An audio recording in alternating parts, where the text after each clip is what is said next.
تازہ ترین ویڈیوز کے لیے چینل کو سبسکرائب کر کے بیل آئیکن اور آل نوٹیفیکیشن پر کلک کریں تاکہ آپ کو ملے ہر اپڈیٹ سب سے پہلے۔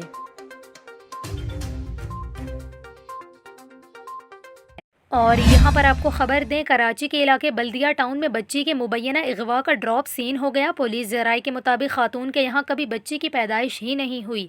خاتون اپنی سہیلی کی بچی کو گھر لائی تھی۔ ذرائع کے مطابق خاتون نے چند دن بچی کو اپنے پاس رکھا اور پھر اسکول کے قریب اپنی والدہ کے ہمراہ بچی کو واپس کرائی تھی۔ اسی حوالے سے پولیس ذرائع کی جانب سے مزید بتایا گیا ہے کہ پولیس نے خاتون اور اس کی والدہ کا ویڈیو بیان حاصل کر لیا۔ ویڈیو بیان میں خاتون کی والدہ کا موقف تھا کہ بچی میری بیٹی کی نہیں کسی اور کی ہے۔ بیٹی نے کہا کہ ہم اس بچی کو اپنے پاس رکھتے ہیں، جس پر میں نے منع کر دیا اور بیٹی کے ساتھ جا کر وہ بچی اس کی اصل ماں کو واپس کی۔ پولیس ذرائع کے مطابق خاتون کا شوہر اپنی دوسری بیوی کے ساتھ رہتا ہے اور معلوم ہوتا ہے کہ خاتون نے اپنے شوہر کی توجہ حاصل کرنے کے لیے جھوٹ بولا۔